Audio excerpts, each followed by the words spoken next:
வந்திருக்கும் அனைவரையும் சந்திப்பதில் மகிழ்ச்சி அடைகிறேன். 22வது நாளாக தேவ சமூகத்திலே நாம் வந்திருக்கிறோம்.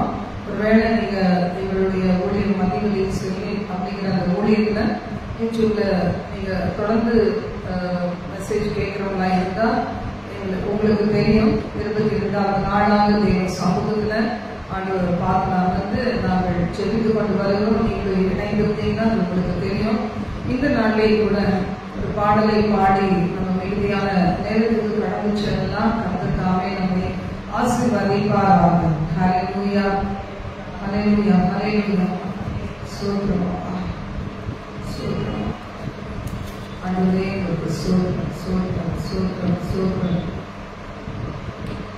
ஆனந்தமாய் இன்பக்கானான் ஏகிடுவேன், உயர் பிதாவின் முகம் தரிசிப்பேன். ஆனந்தமாய் இன்பக்கானான் ஏகிடுவேன், உயர் பிதாவின் முகம் தரிசிப்பேன். நாளுக்கு நாள் அற்புதமாய் என்னை தாங்கிடு, நாதன் இயேசு என்னோடிருப்பார். ஆனந்தமாய் சிற்றிருந்தென்னை தூக்கி எடுத்து மாற்றி உள்ள புதிதாக்கினானே. கல்லான உள்ளம் முறுக்கின கல்வாரியை கண்டு நன்றியுடன் பாடிடுவோம். ஆனந்தமாய் இன்பக்கானான் ஏகிடுவேன், உயர் பிதாவின் முகம் தரிசிப்பேன். வாலிப நாளில் இயேசுவை கண்டேன், வாஞ்சையுடன் என்னை தேடி வந்தார். எதற்குமே உதவாய் என்னையும் கண்டெடுத்தார். இயேசுவின் அன்பை நான் என் சொல்லுவேன். ஆனந்தமாய் கர்த்தரின் சித்தம் செய்திட நித்தம் தத்தம் செய்து என்னை அர்ப்பணித்தேன். இயேசு அல்லால் ஆசை இப்போதில் வேறே இல்லை, என்றும் எனக்கு அவர் ஆதரவே. ஆனந்தமாய் இன்பக்கானான் ஏகிடுவேன், உயர் பிதாவின் முகம் தரிசிப்பேன். உம்மை பின் சென்று ஊழியம் செய்து உற்பாதம் செய்திட வாஞ்சிக்கின்றேன். தாரும் தீவா இழைக்கும் மாறாதும் கிருபை, கண்பாரும் என்றும் நான் உம்மடிமை. ஆனந்தமாய் பேச்சிடுதேவும் வாக்குகள் என்னை ஆற்றிடுதே உங்கள் சமூகமே. வெள்ளத்திலே வேலனடைந்து நான் சேருவேன், பெரிய சீயோனில் வாழ்த்திடவே. ஆனந்தமாய் இன்பக்கானான் ஏகிடுவேன், உயர் பிதாவின் முகம் தரிசிப்பேன். ஆனந்தமாய் இன்பக்கானான் ஏகிடுவேன், உயர் பிதாவின் முகம் தரிசிப்பேன். ஹல்லேலூயா. புல்லின் பூவை போல காலிலே பூத்து சாய்ந்தத்திலே ஆண்டவரே கரிந்து போகிற எரிஞ்சு அது ஒன்றுமில்லாமல் போகிற ஒரு பூவை போன்ற வாழ்க்கை, வாழ்க்கை அனாதி தேவனுடைய கரத்திலே ஒப்புக் கொடுக்கும்.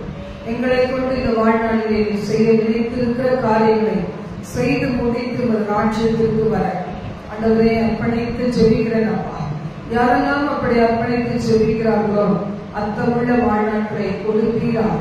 எங்களை எடுத்து பயன்படுத்தும் எங்களோடு பேசும் இயேசுவின் மூலம் பிதாவே. ஆமென். அந்த நாம் தேவ செய்திக்காக கடந்து போகலாம். காலையில நம்ம கொஞ்ச நேரம் சில காரியங்களை நாம் தியானிக்கிறோம். இந்த நேரத்திலும் வேதத்தின் அடிப்படையில் சில வார்த்தைகளை தியானிச்சு நம்ம நம்ம தேசத்துக்காக, உலக நாடுகளின் பல பகுதிகளுக்காக நாம் என்ன செய்ய போகிறோம்? இந்த நாள்ல ஜெபிக்க போகிறோம். கர்த்தரை கோபப்படுத்துவது எது என்கிற தலைப்புல நம்ம தேவ செய்தியை பார்க்க போகிறோம். தேவனை கோபப்படுத்துகிற ஒரு சுவாபம் என்ன? மாதத்தின் வாக்குறுத்தம் ஆண்டவராக இயேசு நம்மளை பார்த்து என்ன சொல்ல வேண்டும் என எதிர்பார்க்கிறோம்.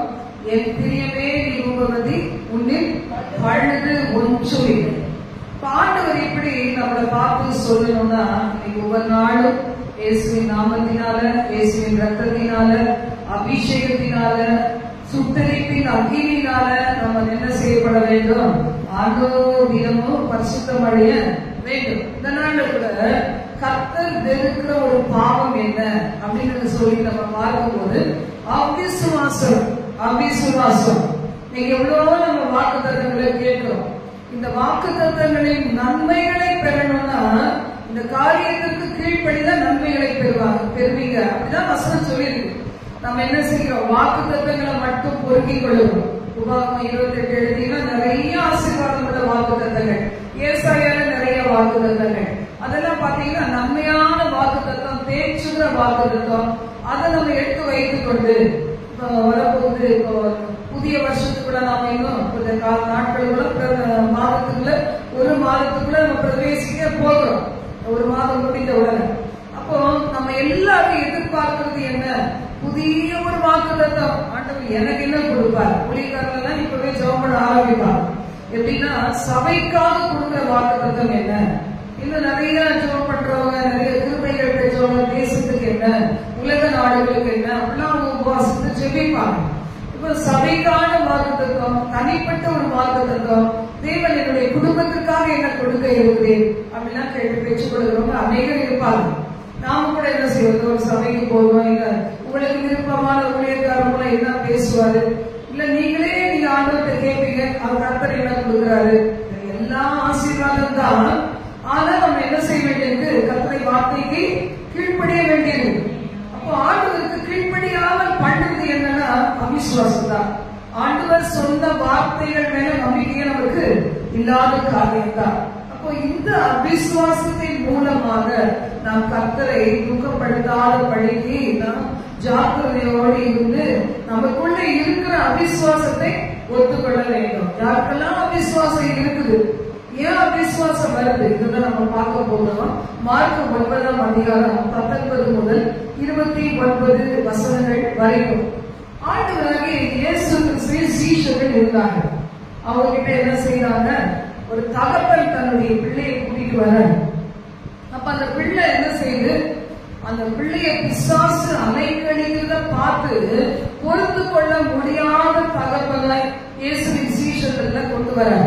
ஆனா இயேசுவின் சீஷர்கள் என்ன செய்யறாங்க? அவங்களால முடியல, இந்த பிசாசை துரத்துறதுக்கு அவங்களால முடியல. அப்ப என்ன செய்யறாங்க?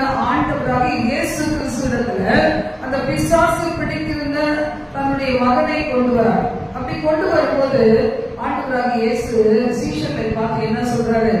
விசுவாசம் இல்லாத சந்ததியே, எது வரைக்கும் நான் உங்களோடு இருப்பேன், எது வரைக்கும் உங்களிடத்தில் பொறுமையா இருப்பேன், அவனை என்னிடத்தில் கொண்டு வாருங்கள் என்றார். அவனை அவரிடத்தில் கொண்டு வந்தார்கள். இயேசு கிறிஸ்து மாம்சத்தின்படி 33 வருஷங்கள் தான் அந்த உலகத்துல வாழப்போற அவருக்கு தெரியும். அதுக்கு பிறகு எப்படி அவர் மறித்து உயிரோடு எழுந்து ஆவியான தேவனாய் தன்னுடைய பிள்ளைகளுக்கு நடுவில் அவர் வாழப்போகிறார் என்பது அவருக்கு தெரியும். அப்ப சொல்லுவார், மாம்சத்திலே நான் இன்னும் எத்தனை காலம் உங்களோடு இருப்பேன், எத்தனை காலம் நீங்க கோப மூட்டுகிறது போல நடக்கிறீங்களே, உங்களுக்கு விசுவாசம் இல்லாமல் போகிறதே. ஆண்டவர் இயேசுக்கு என்ன விருப்பம்னா, நான் செய்கிறதை தானும் செய்வார், இதை காட்டிலும் பெரிய காரியங்களை செய்வார். இன்னைக்கு நம்ம எல்லாம் அவருடைய சீஷன் ஆயிருக்கிறோம்னா அவருடைய விருப்பம் என்ன? வேதத்துல ஒரு வாக்குத்தத்தம், ஒரு அற்புதம் நடந்துச்சுன்னா அந்த அற்புதம் மட்டும் இல்ல, அதை விட மேலான அற்புதம், ஆதி அப்போஸ்தலர்கள் செய்த அற்புதத்தை விட மேலான அற்புதம் இன்னும் வர வர வர என்ன செய்ய வேண்டியிருக்கு? செய்ய வேண்டியிருக்கு. உலக மக்கள் தேவைகளுள்ளாக இருக்குது. நமக்கு மட்டும் இல்ல, நம்மை போன்ற அநேக தேசமைக்கும் உலகமைக்கும் இருக்கிற பிள்ளைகள் அநேக தேவைகளுக்குள்ள இருக்கிறதுனால இந்த வார்த்தை என்ன சொல்றாரு? எதுவரைக்கும் நான் உங்களிடத்திலே பொறுமையாயிருப்பேன், அவரை என்னிடத்தில் கொண்டு வார்கள். அவரை கொண்டு வந்த உடனே, அவரை கண்ட உடனே அந்த ஆவி என்ன செய்யலாம்? அலைக்கழித்தது. நம்ம கூட ஆண்டவர் அப்படி இருக்கிறாரா யோசித்து பாருங்க. எப்பவுமே யார் யாரோ நம்மோட இருக்கணும்னு நம்ம நினைக்கிறோம். ஆனா பெர்மனண்டா யார் இருக்க முடியும்? நாமும் யாருக்கும் பெர்மனன்ட் கிடையாது, நம்மோட யாரும் இருக்கிறதும் பெர்மனன்ட் கிடையாது. இந்த உலகத்துல எல்லாரும் கடந்து போக வேண்டியதுதான். அப்படி இருக்கும்போது நமக்கு உள்ள நிலையா இருக்கிற ஆண்டவராக இயேசு கிறிஸ்துவின் பிரசன்னத்தினால் நிறைந்தவர்களாக காணப்பட நமக்கு ஆசை இருக்குதா?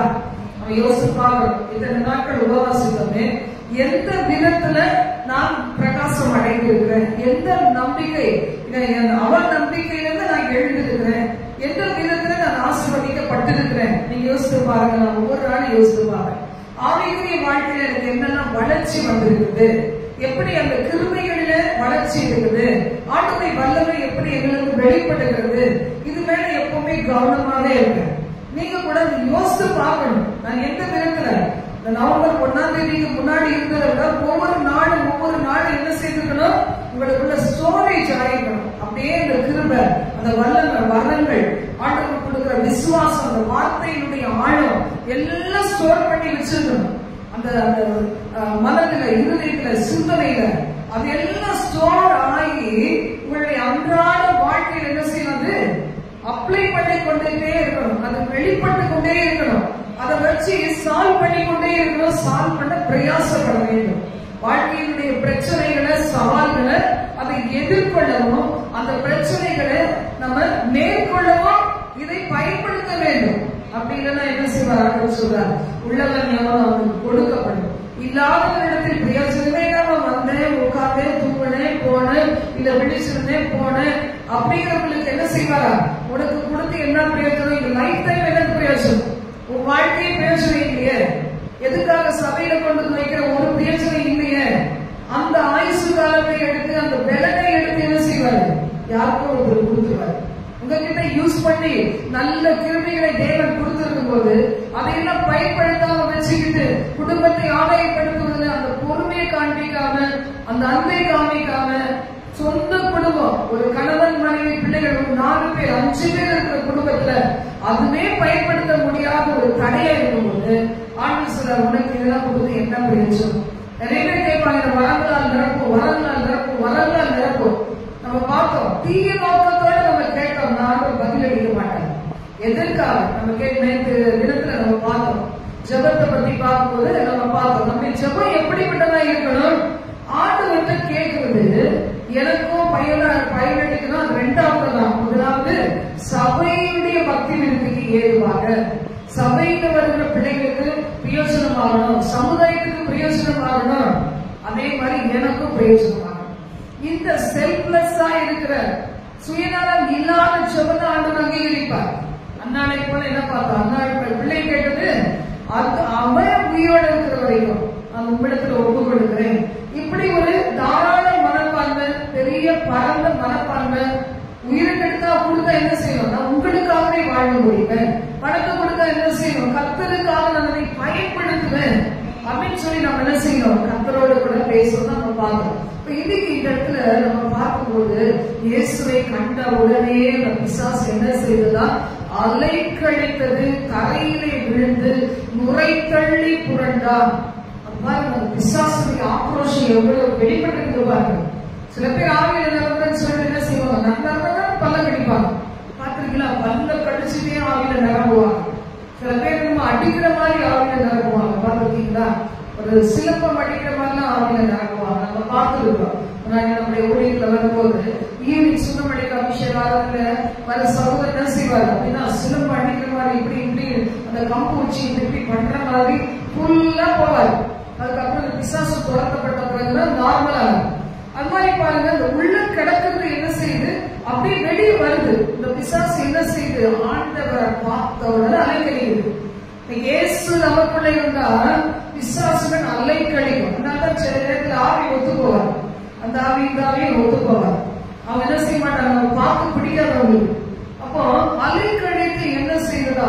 அவனை ஒரு வழி ஆக்கி அவனை அலைக்கழித்து தரையிலே விழ வச்சு நுரை தள்ளி புரள வச்சுதான். அப்ப ஆண்டவர் இயேசு தகப்பன்ட்ட கேட்கிறாரு, எவ்வளவு காலம் உண்டாகும்? சிறிய பிராயம் முதலே அவனுக்கு உண்டாயிருக்கிறது. பிசாசுடைய வேலை என்ன? இவனை கொல்லும்படிக்கு அது அநேகம் தரம் தண்ணீர்ல தள்ளிட்டு நெருப்புல தள்ளணும், ஏதாவது ஒண்ணு செய்யணும். இவன் ஆகமொத்தம் கொலை பண்ணணும். ஒரு ஆத்மாவை என்ன செய்யணும்? அப்படியே வச்சு அவனை பிடிச்சி, அந்த பிசாசு பிடிச்சி அல கழிச்சு ஆண்டவர் சமூகத்துல வரவிடாம விடுதலை பெற விடாம வச்சு அப்படியே கொண்டு பாதகத்துல தள்ளிடணும். அதுதான் பிசாசுடைய நோக்கம். நமக்கு தெரியும், நிறைய பேர் போகும்போது சொல்லுது, இல்ல போக மாட்டேன், இந்த வாழ்க்கையை திருடிட்டு தான் போவேன், அழிச்சுட்டு தான் போவேன் என்றெல்லாம் அலைக்கடிக்கிறத நம்ம பார்த்துருக்கோம். அப்ப ஆண்டவர் இயேசு பாருங்க, அந்த இயேசு கிட்ட வந்த மனுஷன் சொல்றாரு, ஆண்டவரே நீங்க மனம் இறங்கி, எங்க மேல மனம் இறங்கி கொஞ்சம் உதவி செய்ய ஆண்டவரே. அப்ப இயேசு என்ன சொல்றாரு? நீ விசுவாசிக்கிறியா? விசுவாச ஆட ஆரம்பிச்சிருச்சு. ஆனா என்ன கேட்கிறாரு? உனக்கு ஒரு பெர்மனன்ட் விடுதலை கிடைக்கணும்னா நீ விசுவாசிக்க கூடுமானா? விசுவாசிக்கிறதுக்கு எல்லாம் கூடும் அப்படிங்கும் போது நான் விசுவாசிக்கிறேன் ஆண்டவரே. ஆனா கூட சின்ன பிள்ளைகள் நான் பார்த்துட்டு என் மனசு ரொம்ப பதிச்சு போய் கிடக்குது. அதனால நான் என்ன செய்யறேன்? என் அவிசுவாசம் நீங்கபடி உதவி செய்யும். இதுவரைக்கும் எங்கெல்லாமோ கூட்டிட்டு போயிருப்பாரு. இப்ப இயேசுகிட்ட கொண்டு வரும்போது அவரால் என்ன செய்ய முடியல. அந்த முழு விடுதலை கிடைக்குமா என் பிள்ளைக்கு அப்படின்னு சொல்லி எனக்கு கொஞ்சம் அவிசுவாசம் இருக்கு ஆண்டவரே, என்னை மன்னிச்சிருங்க அப்படின்னு சொல்லும் போது இயேசு என்ன சொன்னாரு? ஜனங்கள் கூட்டமா வராங்க, என்னாச்சு இது என்னாச்சுன்னு ஓடி வரும்போது பாருங்க, ஆண்டவர் இயேசு சொன்னார், பூமையில் செவிடுமான ஆவியே இவனை விட்டு புறப்பட்டு போ, இனி இவனுக்குள் போகாதே என்று உனக்கு கட்டளையிடுகிறேன் என்று அதட்டினார். அப்ப பிசாசு அதட்டதான் செய்வாங்க, அதட்டா அவனுக்கு போகவே போகாது. பாருங்க, இனி அவனுக்குள் போகாது. ஏன்னா போடுறதுக்கு சந்தர்ப்பம் இருக்குது. உங்களுக்கு விடுதலை கிடைக்கணும் அப்படிங்கிற ஒரு மனப்பக்குவம் இருக்கும்போது ஆண்டவர் விடுதலை கொடுப்பார். ஆனா சில பேர் என்ன செய்வாங்க, என்னன்னா இந்த இடத்த விட்டு நம்பவே போதும், இப்ப ஓரளவுக்கு மேனேஜ் பண்ணிக்கலாம் அப்படின்னு நினைக்கிறவங்களுக்கு அது என்ன செய்யும்? வெளியே போய் நின்று நீங்க போகும்போது கை கொடுத்து போயிட்டே இருக்கு. அதனால நம்ம என்ன செய்யணும்? பிரேயர் முடிஞ்ச பிறகு அந்த அசுத்த ஆவிகள், கட்டவிட்டப்பட்ட துரத்தப்பட்ட ஆவிகள் எல்லாம் தூதர்கள் என்ன செய்யணும்? இழுத்துட்டு போய் என்ன செய்யணுமோ செய்யும். ஆனா மறுபடி அவங்க போய் என்ன செய்யக்கூடாது? அவங்க கூட கை கொடுத்து போயிடவே கூடாது, அது யாரையும் தொடக்கூடாது. அப்போ இதுல சொல்லப்பட்டிருக்கு பாருங்க, இனி இவனுக்குள் மறுபடி போகாது. சில வியாதிகள் போயிட்டு என்ன செய்யும்? மறுபடியும் சமயம் பார்த்து உள்ளவர். சில நேரத்துல பாருங்க, பாவங்கள் என்ன செய்யும்? வெளியே போகும், திரும்பி சந்தர்ப்பம் கிடைக்குதான்னு பார்த்து உள்ள வந்துடும். ஏன்னா அதுக்கு பின்னாடி இருந்து செயல்படுகிறது பிசாசு, அதுதான பாவத்தை கொண்டு வருது. அவ பாருங்க, ஆண்டவர் சொன்ன உடனே அது என்ன செஞ்சான்? அலை கழித்து புறப்பட்டு போயிடுச்சு, மிகவும் அலை கழித்து. அப்ப செத்தவன் போல கீழே விழுந்திருந்தான். அப்ப ஆண்டவர் அவன் கையை பிடிச்சு தூக்கி விட்டார். உடனே சீஷர்கள் கேட்கிறாங்க, ஏன் எங்களால முடியல? ஆண்டவருடைய வார்த்தை தனியா போய் கேட்கிறாங்க. அப்பவே கேட்கல, இயேசுவோட தனியா இருக்கும்போது கேட்கும்போது இயேசு சொல்றார், இவ்வகை பிசாசு ஜெபத்தினாலும் உபவாசத்தினாலும் அன்றி மற்ற எவ்விடத்தினாலும் புறப்பட்டு போகாது. இப்ப உங்க வீட்டுல கூட இன்னும் ரட்சிக்கப்படாதவங்க இருப்பாங்களா? பிசாசின் போராட்டம் இருக்குமானா கட்டாயம் வாரத்துக்கு ஒரு நாளோ 2 நாளோ 3 நாளோ ஒரு வேளை கூட சாப்பிடாம இருக்கலாம், ஒரு வேளை மட்டும் சாப்பிடாம இருக்கலாம். சாப்பிடாம இருந்து அந்த பிசாசின் கிரியிலிருந்து எங்க குடும்பத்தை விடுதலை ஆக்கும், தரித்திரத்திலிருந்து, வறுமையிலிருந்து, பாவங்களிலிருந்து, சாபக்கட்டுகளிலிருந்து எங்களுக்கு ஒரு விடுதலையை தாரும் அப்படின்னு சொல்லி நாம் செபித்தாலே என்ன செய்ய முடியாது? அந்த பிசாசு துரத்தப்பட முடியாது. சில பேர் ஒண்ணுமே வாசிக்காம செபிக்காம தங்களை தாழ்த்தாம தங்கள் உடம்பு அலட்டிக்கவே செய்யாதபடிக்கு ஊழியக்காரங்களை பார்க்கறதுக்கு ஊரா போயிட்டே இருக்கும். அவங்க ஊழியக்காரங்க கை வச்சோட விடுதலை கிடைக்குமா? ஆண்டவர் ஊழியக்காரங்க கையில வல்லமை வச்சிருந்தாலும் அந்த சமயத்துக்கு தான் கிடைக்குமே தவிர என்ன செய்யாது? நிலைத்திருக்க முடியாது.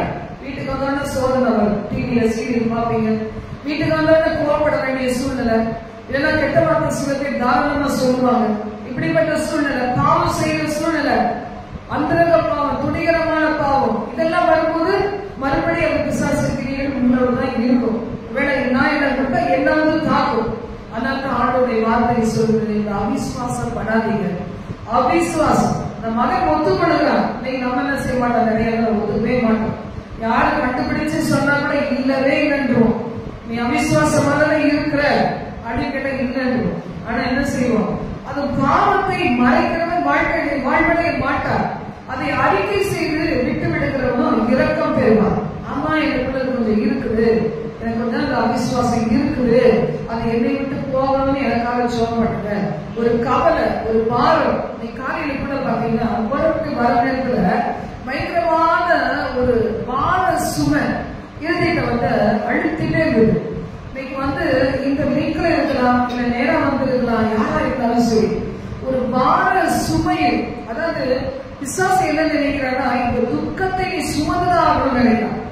ஒருவேளை நம்ம நினைக்கலாம், இந்த துக்கம் என்னுடையது கிடையாது, இயேசுவுக்கு தெரியாம எதுவுமே வரல, இது துக்கம் என்னுடையது கிடையாது.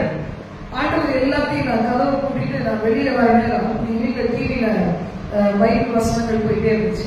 இப்ப ரோமர் 8ல சொல்லப்பட்டது போல, எந்த நடந்தாலும் நன்மை கேள்வாகவே நடக்கிறது என்று சொல்லி அந்த வசனத்தை நான் கேட்டுக்கிட்டே அந்த லாக் பண்ணிட்டு வந்த பாருங்க. அப்போ அதாவது பிசாசு என்ன செய்யறான்? நீ துக்கப்பட்டுதான் ஆகணும். சில பேர் பாத்தீங்களா, துக்கப்பட்டுதான் ஆகணும். அந்த காலத்துல எல்லாம் கணவன் இறந்தோட மனைவி என்ன செய்வாங்க? உடற்கட்டை ஏற சொல்லுவாங்க. இப்ப கூட சில பழக்க வழக்கங்கள்லாம் சில பேர் இருக்குவாங்க. அந்த கணவன் இறந்து ஏதோ கொஞ்ச நாள் என்ன செய்வாங்க? அவங்களுக்கு எல்லாம் சீக்க அரைச்சி, பூ வச்சு, எதை வச்சு எல்லாத்தையும் போட்டு அப்புறம் எல்லாத்தையும் கலைச்சு விட்டு அது ஒரு ஃபங்க்ஷனை செலிப்ரேட் பண்றாங்க. அது மாதிரி பாத்தீங்கன்னா சில நேரத்துல பிசாசு என்ன செய்யுது? இந்த துக்கத்தை நீ சுமந்துதான் ஆகணும். அது சுமக்கிறதுனால என்ன நடக்க போகுது? நடக்கிறது கிடையாது. ஆனா சுமக்க வைக்கணும்னு பிரயாசப்படும். உள்ள நம்ம அப்படி நினைக்கும், இன்னைக்கு என்ன சந்தோஷமா இருக்காரு, எப்படி இருக்கலாம், அதுவே குற்றப்படும், எப்படி இருக்கலாம் அப்படின்னு சொல்லி. ஆனா நம்ம என்ன செய்யறோம்? எல்லாத்தையும் ஆண்டவர் சமூகத்துல வச்சுட்டு நம்ம என்ன அமாவாசையா கும்பிடுறோம். சில பேர் அமாவாசை கும்பிடுற அழமாட்டாங்க, சமைச்சு சாப்பிடுவாங்க. சில நேரத்துல ஆரம்ப நாள் உங்களை அழலாம். ஆனா தினம் அழுதுட்டே இருந்தா வஞ்சிக்கிற ஆவி என்ன செய்யும்? அவனுடைய சரீரத்தை முறுக்குலை வச்சு வியாதியில போட்டு பொருளாதாரத்தை நசுக்கி ஆண்டவருடைய இயேசு கிறிஸ்து வந்து வாசம் பண்ண முடியாத ஒரு சிரமமா இருக்கு. ஒரு ஆவிக்கு ஒரு சரீரம் தேவை. அந்த சரீரத்தை ஏதோ ஒரு ஆவி, அவங்க வீட்டுல சம்பந்தப்பட்டவங்களே இருக்க மாட்டாங்க, ஏதோ ஒரு ஆவி உள்ள வந்து தன்னுடைய ஆசைகளையும் இச்சைகளையும் தீர்த்துக்கொள்ளும். அவரை வைத்து அவரை பிடிச்ச அந்த ஆவி என்ன செய்ய? குடும்பத்தினுடைய பொருளாதாரத்தை ஜீரோவுக்கு கொண்டு வந்து சூரியத்துல கொண்டு போயிடும். அப்ப இன்னைக்கு கர்த்தருடைய வார்த்தை சொல்லுது, தேவ சமூகத்துல 1000 பிரச்சனை வரலாம், 1000 எண்ணங்கள் வரலாம், இதெல்லாம் எனக்குள்ளது கிடையாது. இந்த ஆண்டவர்கிட்ட நான் ஒப்பு கொடுத்து பல வருஷம் ஆயிடுச்சு. இப்ப இந்த துக்கத்தை நான் ஏன் சுமக்கணும்? அப்படி சொன்னீங்கன்னா இந்த நாள் முழுமையான நன்மைகளை பெற்றுக்கொள்ள முடியும். பாருங்க, அதே மாதிரி வசனம் சொல்லி 8:14-22 முதல் 24ல, என் மகிமையையும் நான் எகிப்திலே வனாந்தரத்திலே செய்த என் அடையாளங்களை கண்டிருந்தும் என் சத்தத்துக்கு செவி கொடாமல் இதனோட 10 முறை என்னை பரீட்சை பார்த்த மனிதரில் ஒருவரும் அவர்கள் பிதாக்களுக்கு நான் ஆணையிட்டுக் கொடுத்த தேசத்தை காண மாட்டார்கள்.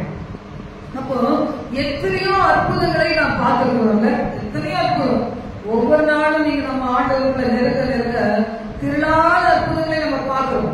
எந்த அளவுக்கு அற்புதங்களை பார்க்கிறோம். சோதனைகள் பெருக பெருக பெருக அற்புதங்கள் அதிகமாகும். சில பேர் நினைப்பாங்க, ஞாயிற்றுக்கிழமை சில சபைகள் வாரம் சொன்னாங்கன்னா போதும், நம்ம கூட சொன்னோம். இப்ப என்னன்னா இதுதான் சொல்றாங்களே தவிர வெளியே போய் சொல்ல மாட்டேங்கிறாங்க. இங்க சொல்ற சாட்சிக்கும் வெளியே போய் நடக்கிறதுக்கும் ஒரு விதமான சம்பந்தமே இல்லை. இந்த இடத்த விட்டு கடந்து போனாலே, அப்புறம் ஸ்டெப்ல கடந்து போனாலே, அப்புறம் அந்த 4 சங்கு மீட் பண்ற இடத்த போய் நின்றுட்டு பேசும்போது இங்க சொன்ன சாட்சிக்கும் அதுவும் சம்பந்தமே கிடையாது. அதனாலதான் என்ன செய்யுது? வெளியே போய் சொல்லுங்க, சாட்சி எங்க போய் சொல்லுங்க, வெளியே போய் சொல்லுங்க. இங்க சொல்றேன்னு சொல்லிட்டு ஒருத்தருக்கு கூட நம்பிக்கை வர்றது கிடையாது. அப்போ தேவன் வந்து நம்மள என்ன செய்யாது? உலகத்திலே நீ போய் சொல்லு, உனக்கு செய்வதை நீ என்ன செய்ய, உன் இனத்தாரிடத்துல சொல்லு, சமுதாயத்துல போய் சொல்லு, ஆசாரியனுக்கு போய் நீ காமி. இப்படிதான் ஆண்டவர் சொன்னா இருப்பாங்க. சபைக்குள்ளேயே சொல்லிட்டே 10 வருஷம் 20 வருஷம் 30 வருஷம் 40 வருஷம் இப்படியே சொல்லிட்டு ஆண்டவர் சொல்லலே. வெளியே என்னைக்கு சொல்ல போறீங்க? வீட்டுல என்னைக்கு வாய் திறக்க போறீங்க? இயேசுவுக்காக சாட்சி சொல்ல கூட பயம். சில பேர் வீட்டுல போய் சொன்னா ஹஸ்பண்ட் என்ன சொல்லுவாங்க, வைஃப் என்ன சொல்லுவாங்க, பிள்ளைங்க என்ன சொல்லுவாங்க, பொய்யா சொல்றீங்க, நீங்க வெளியே போய் சொல்றது பயப்படுறது குடும்பத்துல ஹஸ்பண்ட் வராதனால ஒய்ஃப் சொல்லிடுவாங்க, ஒய்ஃப் வரலன்னா ஹஸ்பண்ட் சாட்சி சொல்லிடுவாங்க. 2 பேரும் இருக்குன்னு சொல்றோமா? அதுதான் மெயின். நம்ம குடும்பம் அங்க இருந்தாலும் நம்ம சாட்சி சொல்றோமா? வசனம் சொல்லுது, என் மகிமை எவ்வளவாக கண்டீர்கள். அப்படிதானே? டாக்டர்ஸ் எல்லாம் கைவிட்டாச்சு. மெடிக்கல் ஒண்ணுமே ட்ரீட்மெண்டே கிடையாது. அவ்வளவும் போயிட்டு வந்த பிறகு உயிரை கொடுத்து அவங்க குறிப்பிட்ட காலங்கள் முடிஞ்சிருச்சு. அப்ப அப்படியெல்லாம் செய்ததை நீங்க கண்டீங்களே, வனாந்தரத்துல எவ்வளவு அடையாளங்களை செய்தேன் உங்களுக்கு. பாருங்க, இப்ப நம்ம கிளைமேட் கூட ஒவ்வொரு நாளும் செபிக்கிறோம், எவ்வளவு அருமையாய் காப்பாற்றி வருகிறார். எல்லா தேசத்துக்கு எல்லாருக்குமே நம்ம செபிக்கிறோம். பாருங்க, அந்த அற்புத அடையாளங்களை நீங்க கண்டிருந்தோம். எத்தனை முறை நீங்க என்ன சோதிச்சீங்க? 10 முறை. ஆண்டவரை சோதிக்கலாமா? 10 கட்டளையில் ஒரு கட்டளை என்னது? உன் தேவனாகிய கர்த்தரை பரீட்சை பாராதிருப்பாயாக. இருக்குதா இல்லையா? பரீட்சை பாராதிருப்பாயாக. ஆண்டவரை பரீட்சை பார்க்க கூட அது அவருக்கு கொஞ்சம் கூட பிடிக்காது. நம்ம இந்த மற்ற மனுஷர்களை எப்படி பரீட்சை பார்க்கிறோமோ அது மாதிரி ஆண்டவரை பரீட்சை பார்க்கலாமா? மத்தேயு 4:5 முதல் 7 சொல்லியிருக்கு, பிசாசு இயேசுவை பரிசுத்த நகரத்துக்கு கொண்டு போய் தேவாலயத்து உப்பரிகையின் மேல் அவரை நிறுத்தி, நீர் தேவனுடைய குமாரனே ஆனால் தாழ முடியும், ஏனெனில் தம்முடைய தூதர்களுக்கு உண்மை குறித்து கட்டளையிடுவார் என்றும் உமது பாதங்களில் இடாதபடிக்கு அவர் உண்மை கைகளில் ஏற்றி கொண்டு அவர் போவார்கள் என்பதாய் எழுதியிருக்கிறது. என்ன சொன்னார்? உன் தேவனாகிய கர்த்தரை பரீட்சை பாராதிருப்பாயாக என்றும் எழுதியிருக்கிறேன் சொன்னார். அப்போ இயேசுவை பரீட்சை பார்க்கலாமா? தேவனை பரீட்சை பார்க்கலாமா? எத்தனை முறை தான் பரீட்சை பார்க்கறது? ஆண்டவரை எத்தனை முறை பரீட்சை பார்க்கறது? உண்மையா சோகம் கொடுத்துட்டீங்களா? சோகம் கொடுத்துட்டீங்க. ஆமா, சோகம் கொடுத்துட்டேன்னு தான் கர்த்தர் சொல்றேன். அப்ப என்ன செய்யுது? 10 நாள் சந்தோஷமா இருக்கு, 11 நாள் மறுபடியும் துக்கம், மறுபடியும் பாவங்கள், மறுபடியும் உண்மை இல்லாத தன்மைகள், பாவம் செய்யறது, சுத்தமா இருக்கிறது கிடையாது. வாழ்நாளெல்லாம் வாழ்ன்னு சொல்லிட்டு எசேக்கியா ராஜா என்ன செய்தாரு? பணத்து மேல பற்றுதலா போயிட்டார். நீங்க பாருங்க, நம்ம தேவ பிரசன்னத்துல இருக்கும்போது எத்தனை சுகவீனத்தையும் பலவீனத்தையும் நம்ம சுமந்து கொண்டு வருகிறோமோ அது எல்லாத்தையும் ஆண்டவருடைய பிரசன்னத்துல அடிச்சுட்டு போயிருப்பாங்க. ஒரு சிலருக்கு பாத்தீங்கன்னா சரியான பேக் பெயின், யாருக்கு முதுகு வலி இருக்குதோ எனக்கு தெரியாது, ஆனா அந்த பேக் பெயின் பின்னாடி குத்தி இழுக்கிற மாதிரி இருக்கு என்று சொல்லி யாரெல்லாம் இருக்கிறீங்களோ, இந்த சரீரம் தேவனுடைய ஆலயமா இருக்கிறாங்க. ஆண்டவரை குறிச்சு கன்சலையோடு இருக்கிறார். நீங்க அதை நிமிர்ந்து உட்கார்ந்து பாருங்க, அந்த பெயின் உங்களுக்கு இருக்காது. அந்த பெயினை கர்த்தர் என்ன செய்யறாரு? தழுவுள்ள கரத்தால தொட்டு, அப்படி இந்த நேரத்துல தொட்டு அற்புதம் செய்யறார். ஹல்லேலூயா.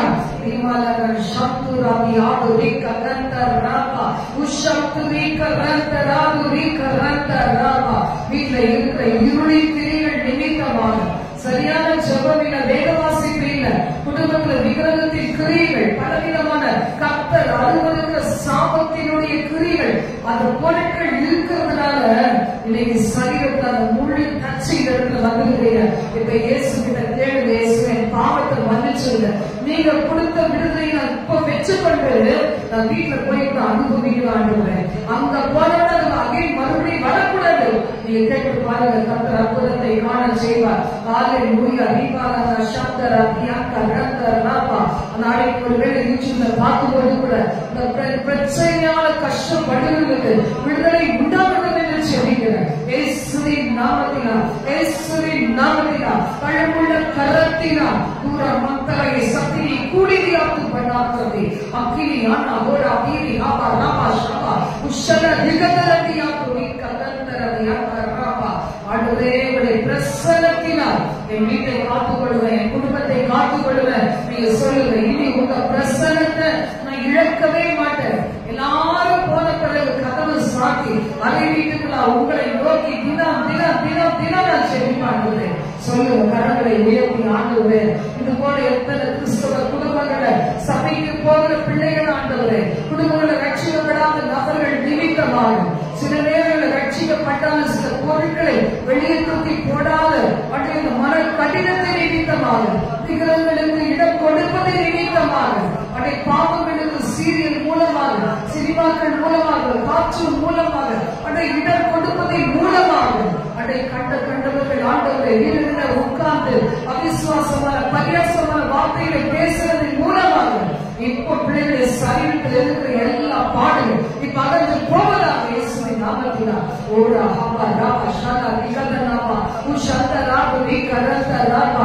கர்த்தரை ஆவியானவர், கர்த்தரை ஆவியானவர் எங்கே உள்ளோ அங்கே விடுதலை உண்டு. விடுதலை பெற்றுக் கொள்ளுங்க, விடுதலை பெற்றுக் கொள்ளுங்க. கர்த்தர் உங்களுக்கு தான் அந்த விடுதலை கொடுக்கிறார். ஹல்லேலூயா. ரிபா ரகத ராபா ஷந்த ராபா ஊரா ஹாபா ராபி விகரந்த ராபா உஷலா கோசவலா வினி கரந்த ரானியம் கராபா. ஹல்லேலூயா, ஹல்லேலூயா, ஹல்லேலூயா. நல்ல ஒரு பாருங்க. அவர் என்ன செய்யக்கூடாது? பரீட்சை பார்க்க கூடாது. கர்த்தர் சொல்ற வெளிப்பாடு உங்களுக்கு தானா? கடைசியில வந்து நிக்கவே கூடாது. உடனே பெற்றுக்கொள்ளும். எல்லாம் முடிச்ச பிறகு சிஸ்டர் எனக்கு புது வழி அப்படின்னு கேட்கவே கூடாது. ஆவியானவரே உங்க மேல இறங்கி அற்புதம் செய்யும்போது ஒரு ஊழியக்காரருடைய கரத்துல ஒண்ணுமே கிடையாது. கர்த்தருடைய ஆவியானவர் இறங்கி அற்புதம் செய்யும்போது, வானத்தை திறந்து அபிஷேகிக்கும் போது நீங்க மூடி போட்டுட்டு இல்லாமல் தானே போதும். ஒரு பாட்டில மூடியப்பட்டது மாதிரி சிந்தனையில மூடிப்படாமல் இருந்தாலே போதும். இருதயத்தில் ஒரு மூடியப்பட்டு அடைக்காமல் இருந்தாலே போதும். வானத்தின் பலவழிகள் திறக்கப்பட்டது. எப்படி வானம் திறக்கப்பட்ட ஆவியானவர், பரிசுத்த ஆவியானவர் புறா போல இறங்கினாரோ அதே போல ஒரு புதிய அபிஷேகத்தை கொடுக்க, ஒரு புதிய அக்னியை கொடுக்க ஆவியானவர் இயக்கத்தோடு இந்த இடத்தில் இருக்கிறார். ஹல்லேலூயா, ஹல்லேலூயா. பெற்றுக்கொள்ளுவோம். எனக்கு என்ன அபிஷேகம், எனக்கு இன்னொரு இடம் தான் நான் கேட்கிறேன். பத்தவே பத்தாது, பத்தவே பத்தாது, போதாது. எவ்வளோ தேவைகள் ஜனங்கள் இருக்கும் போது, எத்தனையோ போராட்டங்கள் அனுதினம் வரும்போது அவரை எதிர்த்து நின்று செய்த இந்த அபிஷேகம், இந்த ஆவியானவரின் வல்லமை எனக்கு போதாது ஆண்டவரே. பெற்றுக்கொள்ளுங்க. கேட்கிறவன் தான் பெற்றுக்கொள்ள முடியும். கேளுங்கள் அப்பொழுது தரப்படுது ஆண்டவர் சொல்லி இருக்கிறார். ஹல்லேலூயா, உங்களுக்கு நன்றி. இந்த இடத்துல பாருங்க, கர்த்தர் சொல்றாரு, என்னை நீங்க என்ன செய்றீங்க? கோபப்படுத்துறீங்க.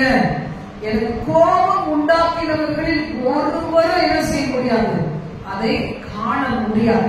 போய் பார்த்து வந்த தேசம் நல்ல தேசம். வசனத்தை வாசிக்கிறீங்க, நல்ல அருமையான வாக்குத்தத்தங்கள். இந்த வருஷம் நமக்கு கொடுத்த வாக்குத்தத்தம் என்னது? இன்னும் சகலவற்றையும் நான் புதிதாக்குகிறேன். மறந்தே போயிட்டோம் பாருங்க. பிரச்சனை வரும்போதுதான் தெரியுது ஆண்டவர் கொடுத்த வாக்குத்தத்தம். எத்தனை பேர் நினைவு வச்சு ஜெபிச்சீங்களோ தெரியாது. நான் மறந்தே போயிட்டேன். ஆனா பிரச்சனைகள் வரும்போதுதான் நான் யோசித்தேன், ஆண்டவர் இப்படி சொன்னாருல்ல. அதான் சொன்னாரு, இதோ நான் சகலத்தையும் புதிதாக்குகிறேன். எதெல்லாம் புதிதாக்கணுமோ அதெல்லாம் புதிதாக்குவாங்க. யோசிச்சு பாருங்க, நீங்க என்னெல்லாம் புதிதாகணும்னு நினைக்கிறீங்களோ அது எல்லாத்தையும் புதிதாக்குவார். கடுகு கொப்பான இளமை காண்டாம் இருக்கிறதுக்கு வெள்ளன் மான்களின் கால்கள், பரிசுத்தத்துல நிறைந்திருக்கிற அக்னி ஜுவாலையான கண்கள், இச்சையை வெறுக்கிற, இச்சையை நெறிக்கிற அக்னி ஜுவாலையான அந்த கண்கள், என்னெல்லாம் நீங்க கேட்கறீங்க, இதை தலைவிழா மாத்து காட்டுவேன். அவர் சொன்னாரு, இதோ நான் சகலத்தையும் புதிதாக்குவேன். குடும்ப சூழலை சகலத்தையும் புதிதாக்குவார். இவராய் இப்படி மாறினார், ஆச்சரியப்பட வைப்பார். நீங்க விசுவாசா? அதான் ஆண்டவர் சொல்ற, நீ விசுவாசிக்க கூடுமானா? என்கிட்ட வந்தது போதாது, என்னை பார்த்த விசுவாச அலக்கடிக்கிறது போதாது, விசுவாசிக்கிறவனுக்கு ஆகும். நீ தான்ப்பா சொல்ற, அதான் கேட்கல. இப்ப நம்ம என்ன சொல்றோம்? அதை பொறுத்து தேவன் நம்முடைய நன்மைகளை கொடுப்பார். நான் விசுவாசிக்கிறதா என் குடும்பத்துக்கு ஒரு சிலது கிடைக்கலாம். ஆனா அவர்கள் விசுவாசித்தா அவருடைய சூழ்நிலைகள் எல்லாம் புதிதாக மாறி வேலை செய்யற இடத்துல பிரச்சனைகள் மறைந்து அவருக்கு ப்ரமோஷன்ஸ் கிடைக்கும், அவங்களுக்கு இந்த இன்கிரிமெண்ட் கிடைக்கும், நம்முடைய சபைக்கான அருமையான இடம் கிடைக்கும். என்னுடைய எண்ணம், என்ற சிந்தை மாறும்போது ஹல்லேலூயா, கர்த்தர் நல்லவர். பாருங்க, நம்ம தேடிக்கிட்டே இருக்கிறோம். தேடுகிறவர்கள் என்ன செய்வாங்க? கண்டடைவார்கள். அப்ரஹாம் சொன்னார், நீ வடக்குலையும் தெற்குலையும் கிழக்குலையும் மேற்குலையும் நட, அலைந்து திரி. பூமியில் உள்ள நீள அகல எவ்வளவு இருக்குதோ அம்மட்டும் நீ நடந்து திரி. உன் கண்ணு பார்க்கறதுலாம் உனக்குதான், உன் கால் விரிகிற தேசம் எல்லாம் உனக்குதான் ஆண்டு சொல்லியிருக்கிறார். பாருங்க, இந்த மாதிரி நீங்க ஜெபிச்சுட்டு நம்ம வந்தோம்னா நம்மளுக்கு முட்டுக்கடை போடுறதுக்கு எதுவுமே இருக்காது. அங்கங்க இருக்க பிசாசு கிரியல் நடுவும். நான் தெரிந்து கொண்ட என் ஜனத்தின் தாகத்தை தீர்க்கும்படி வராந்திரத்திலே வழிகளையும் அவாந்திர வெளியில ஆளுமையும் உண்டாக்குவதினால் காட்டு மிருகங்களும் கோட்டான் குஞ்சுகளும் வலு சர்ப்பங்களை என்ன செய்வான்? கர்த்தரை கனம் பண்ணும். இவங்களுக்கா இந்த வழி திறந்துச்சுன்னு சொல்லி நம்ம கிட்ட வராது. கர்த்தரை கனம் பண்ணும். ஏன்னா நம்மளால எதுவும் முடியாதுன்னு தெரியும், நமக்கும் தெரியும், அவனுக்கும் தெரியும். ஆனா கர்த்தரால் முடியும் என்கிறது செய்து முடிச்ச பிறகுதான் தெரியும். அதுக்கு தெரிஞ்சுச்சுன்னா உடனே அது வேற யாராவது வச்சு விட்டு கிடப்படும். எல்லாம் நேர்த்தியா ஆயத்தப்பட்டது பிறகுதான் என்ன செய்வாங்க? 52 நாளில் நெகேமியா காலத்தில் அதெல்லாம் கட்டி பிடிக்கப்பட்டது என்ன செய்யும்? தெரிய வரும்போது சம்பல்லாத தொகை அஞ்சுவாங்க. இது கர்த்தரால் உண்டானது, காரியம் கர்த்தரால் வாய்க்க பெற்றது அப்படின்னு சொல்ல. ஹல்லேலூயா, ஹல்லேலூயா. அதிர்ச்சியாவே இல்லையா? உங்களுக்கு இடம் கிடைக்கிறது சந்தோஷம் இல்லையா? திருப்பி அச்சுறீங்களா? எங்கேயாவது போயிருக்காங்க ஜாலியா போலாம் நினைக்கிறேன், முடிய மாட்டேன். எங்கேயாவது போனா இதோட ஈஸியா ஊழியம் செய்யலாம் பாருங்க. அங்கிருந்து ஆன்லைன்ல ஊழியம் செய்யலாம் வலிக்காது. இங்க வந்து நேரில் பார்க்கும்போது வலிக்குது, மனசு வலிக்குது, உடம்பு வலிக்குது, என்னமோ வலிக்குது. கர்த்தர் நல்லவர். பாருங்க வசனம் சொல்லுது, என்னுடைய தாசனாகிய காலை வேறே ஆவியை உடையவனாய் இருக்கிறபடினாலும் உத்தமமாய் பின்பற்றி வந்த படினாலும் அவன் போய் வந்த தேசத்திலே அவனை சேர பண்ணுவேன். அவன் சந்ததியானதை சுதந்திரித்துக் கொள்ளுவார்கள். அலப்பிக்கிட்டே இருந்தோம்னா உதவிகளை அலப்புதனோட சேராதுன்னு சொல்லியிருக்கு. அலப்பிக்கிட்டே இருந்தோம்னா ஒன்றுத்தையும் பெற்றுக்கொள்ள முடியாது. நம்ம பெற்றுக்கொண்டோமா எவ்வளவுக்கு எவ்வளவு நேற்று பார்த்தோம். பரிசுத்த ஸ்தலத்தை குறித்து எப்படி இருக்கணுமா? பக்தி வைராக்கியமா இருக்கணுமா? கர்த்தரை மட்டும் இல்ல, பரிசுத்த ஸ்தலம் கூடி வருகிற இடம். ஒருவர் 2 பேர் நாமத்தினால கூடினால் அந்த இடத்துல இருப்பேன்னு சொன்ன அந்த தேவன் லிங்க்ல கலந்து கொள்ளும் போது நீங்க 1-2 பேர்ல பேசும்போது 2 பேர் பேசுறாங்க வந்துடுவாங்க. மத்தியால பார்க்கணும். கர்த்தருக்கு பயந்தவர்கள் ஒருவரோடு பேசுவார்கள், கர்த்தரை உற்று கவனிப்பார். அப்ப பாருங்க, அந்த பயம் மட்டும் வந்துச்சுன்னா நம்முடைய ஊழியம் எங்கேயோ போயிருப்பார். லேடிஸ் ஸ்பெஷல் ஊழியத்துல என்னெல்லாம் குறைவுன்னு எல்லாருக்கும் தெரியும். ஆனா எப்ப அதை ரியலைஸ் பண்றோமோ உங்களுடைய நன்மை போயிட்டு பாருங்க. துர்ச்செய்தியை சொன்னதுனால அவங்களுக்கு என்னாச்சு? அவங்க காலத்துக்கு போல, துர்ச்செய்தியை கேட்டவங்களும் போல, சொன்னவங்களும் போல. அப்ப ஒரு ஆசீர்வாதத்தை தேவன் கொண்டு வந்து கொடுக்க நினைக்கும் போது, சபைக்கு கொடுக்கும் போது, ஊழியத்தை வரவங்களுக்கு கொடுக்கும் போது, அதுக்கு நீங்க அந்நியராய் போயிடக்கூடாது. அதுக்கு உடைமை உள்ளவர்களாக மாறணும், உரிமை உள்ளவர்களாக மாறணும். இயேசு சொன்னார், என்னை பின்பற்றுவீங்களா உங்களுக்கு பரலோகத்திலே முதன்மையான இடம். இந்த பூமியில 1000 வருஷம் அரசாட்சி போது உங்களுக்கு முதன்மையான இடம் ஆண்டு சொல்றார் பாருங்க. அப்ப பாருங்க, தேவனை பின்பற்றுறவங்க கிதியோனோட 300 பேர் போனாங்க, பெரிய வெற்றியை தேவன் கொடுத்தார் பாருங்க. ஹல்லேலூயா, ஹல்லேலூயா, ஹல்லேலூயா. இணைந்து நடந்தாதான். ஒருத்தரா இருந்தா கொஞ்சம் 5 பேரை தோற்றலாம், 2 பேர் இருந்தா 4 பேர் இருந்தா 5 பேர் இருந்தா 10 பேர் இருந்தா 100 பேர் இருந்தா எவ்வளவோ பெரிய காரியம் தேவ ஜனத்துக்கு உண்டாகும். ஒரு சபைக்கு உண்டாகும், ஒரு குழுவுக்கு உண்டாகும், ஒரு சர்ச்சைக்கு உண்டாகும், ஒரு குடும்பத்திற்கு உண்டாகும். அப்ப கர்த்தருடைய வார்த்தை சொல்லுகிறது, நாம் என்ன செய்யணுமா? அவிசுவாசப்பட்டு கர்த்தரை கோபப்படுத்த கூடாது. பாலத்தேனும் ஓடுகிற கானான் தேசத்தை கொடுக்கிறேன் ஆண்டவர் கூட்டிட்டு போனார். ஆனா பாருங்க, போய் பார்த்துட்டு வாங்கப்பா எப்படி இருக்குன்னு சொன்னது தப்பா போச்சு. சில நேரம் அப்படிதான் பாத்தீங்கன்னா, மூடன் கையில ஒரு செய்தியை கொடுத்தா என்ன ஆகுமா? அது வேதனையா தான் முடியும். ஞானமான ஒரு செய்தியை கொடுத்தா அவன் ஞானமா என்ன நடந்துச்சு அப்படியே வந்து அப்டேட்டா சொல்லுவான். ஆனா ஒரு மூடன் கையில போய் ஒரு செய்தியை கொடுத்தா அதனால டைரக்டா நம்ம பேசுறது நல்லது. யோசிச்சு பாருங்க, சில பேர் பேச முடியாம என்ன செய்வாங்க? அவங்க மூலம் இவங்க மூலம் இவங்க மூலம் இவங்க மூலம் செய்தி அனுப்புவாங்க. ஆனா அவங்க என்ன சொன்னாங்கன்னு கடைசி நமக்கு வரதுக்குள்ள என்ன ஆகும்? கண்ணு மூக்கு வாயிலாம் வச்சு பெருசா தெரியும். ஆனா தான் மிஸ் அண்டர்ஸ்டாண்டிங்கே வருது. யாருனாலும் என்ன செய்யணும்? ஃபேஸ் டு ஃபேஸ் வந்து நம்ம பேசணும். அதை விட்டுட்டு இது 10 பேர் நமக்கு தேவைதானா? எங்கேயோ இருக்கிறோமா என்ன? எல்லாரும் பார்க்க இடத்துல தான் இருக்கிறோம். இதுக்கு எதுக்கு 10 பேர் கையாடு? இப்ப கர்த்தருடைய வார்த்தை சொல்லுது பாருங்க. அவங்க காலேபும் யோசுவாவும் அவங்க வேறே ஆவியுடையவங்களா இருந்தாங்க. கர்த்தர் போய் சொல்லவே மாட்டாருங்கிறதுல உறுதியா இருந்தாங்க. அவ்வளவு நன்மைகள் இருக்குது. அங்க இருக்க தீமையை முறியடிச்சிருக்கு ஒன்னும் பெரிய காரியமே கிடையாது அப்படின்னு சொன்னாங்க பாருங்க. அதனால நடந்தது என்ன? அவங்களும் அவங்க சந்ததியில வரவங்களும் அதை சுதந்திரிப்பார்கள் என்று ஆண்டவராகிய கர்த்தர் சொன்னதை நம்ம பார்க்கிறோம். இப்ப பஸ்ல சொல்லுது பாருங்க. அப்ப சீஷனுக்கு என்ன சொல்லி கொடுக்கிறாரு? நீ உபவாசம் இரு, நீ ஜெபம் பண்ணு. உபவாசம் ஜெபம் பண்ணி வச்சுக்கீங்களேன், அது ஒரு விசுவாசம் எப்படி இருக்கும் தெரியுமா? உங்களுக்கு தான் தெரியும். 1ஆம் தேதியிலிருந்து இதை வரைக்கும் இருக்கோம்னா முன்னாடி இந்த உண்மையா ஆண்டவரை தேடுறவங்களுக்கு எப்படி இருக்கு? நாட் பிரகாசப்பட நாள் தான். சில பேர் என்ன நினைப்பாங்க, உலகம் அது நடக்கும் இது நடக்கும் நினைக்கிறவங்களுக்கு ஒன்றும் நடக்கவே நடக்காது. ஆவிக்குரிய வாழ்க்கையில எப்படி இருக்கிறோம், விசுவாசம் எப்படி விடுத்து செயல்படுகிறோம், சூழலில் எப்படி சோர்ந்து போகாது இருக்கிறோம். ஒரு நாள் ஒரு நிலை வந்தா ஒரு நாள் தான் பூட்டிட்டு அழுத நாட்கள் உண்டு. இதை கண்ணீரே வராதபடி கர்த்தர் தடுத்து நிறுத்துகிறார். நம்ம ஆனந்தமாய் இந்த நாளை காணும்படி உதவி செய்திருக்கிறாரே அந்த தேவன் எவ்வளவு நல்லவர். ஹல்லேலூயா, ஹல்லேலூயா.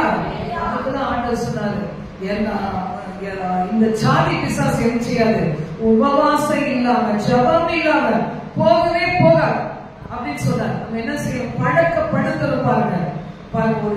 ஒரு ரேஸ்ல ஒரு பங்கு பெற்று ஒரு பிரைஸ் பெறனா கூட என்ன செய்வாங்க, கண்ட்ரோல் பண்றாங்க.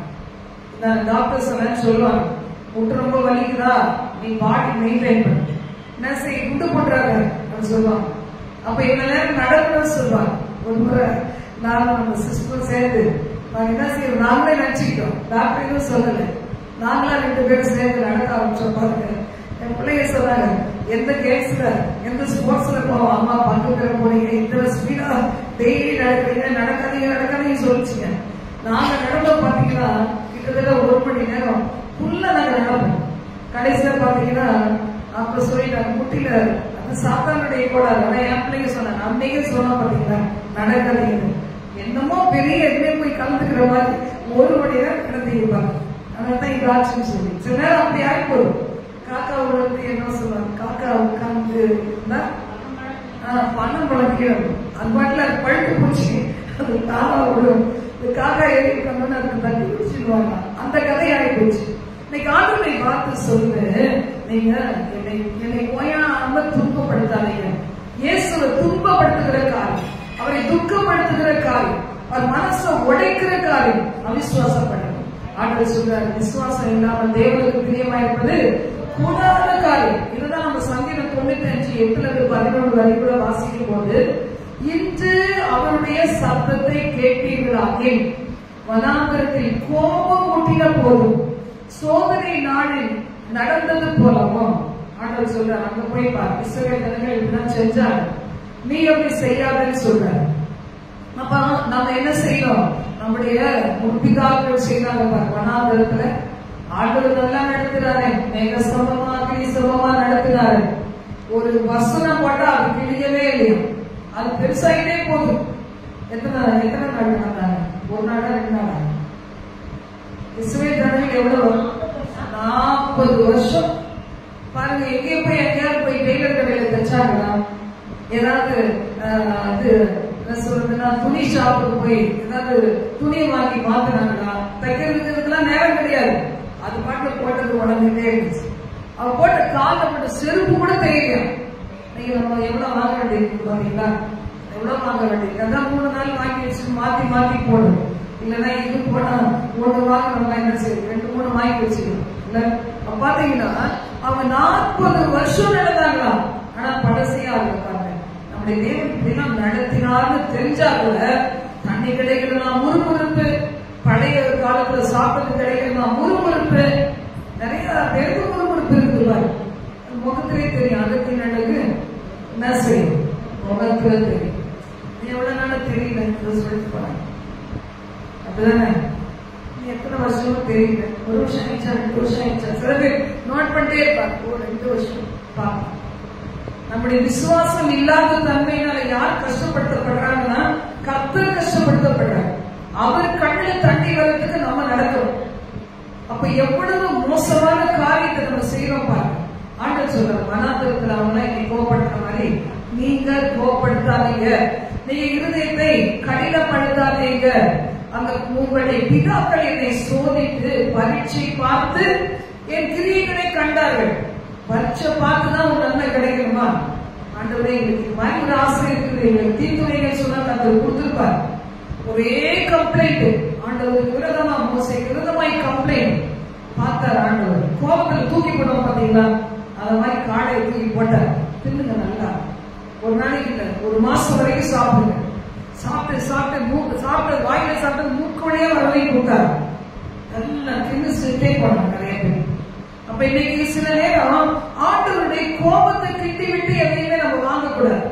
சில நேரம் மனைவியுடைய கோபத்தை கிண்டி விட்டு கணவன் சில காரியங்களை சாதிப்பாங்க. கணவனுடைய கோபத்தை கிண்டி விட்டு மனைவிகள் என்ன செய்வாங்க, ஏதாவது பொருளை வாங்குவாங்க. பிள்ளைகளுடைய கோபத்தை கிண்டி விட்டு சில நேரம் பெற்றோர் எதையாவது வாங்குவாங்க. பெற்றோருடைய கோபத்தை கிண்டி விட்டு சில பேர் வாங்குவாங்க. இங்கேயும் கோபத்தை கிண்டுவாங்க. ஆனா நமக்கு தெரியும் ஆவி என்னன்னு, அது கண்டுக்கவே மாட்டோம், சட்டையே பண்றது. அப்ப நம்ம நிம்மதியா இருக்கணும், நம்முடைய ஊழியம் நல்லா நடக்கும். இப்ப வசனம் சொல்லுது, 40 வருஷமா நான் பாக்குறேன், ஒரு புண்ணியம் கிடையாது, ஒரு முன்னேற்றம் கிடையாது, குழந்தைதான் அப்படின்னு இருக்காங்க. 40 வருஷம் இந்த சந்ததியை பார்த்து ஆலோசிக்கிறேன். எனக்கு அருவருப்பா இருக்குது, இந்த ஜனங்களை பார்த்து அருவருப்பா இருக்குது. அவங்க வழுவி போகிற இருதயம் உள்ளவர்கள், நல்ல இருதயமே கிடையாது, சுத்த இருதயம் கிடையாது, வழுவி போகிற இருதயம் உள்ளவர்கள், என்னுடைய வழிகளை அறியாதவர்கள். என்ன அற்புதம் செஞ்சாலும் இந்த தேவனுக்கு இன்னும் அற்புதம் செய்வார் நம்புறதுக்கு என்ன இருக்காது, ஒரு தன்மையே இருக்காது. அவர்கள் எனக்கு இடைப்பாடுல பங்கு பெறவே மாட்டாங்க, பிரவேசிக்கவே மாட்டாங்க.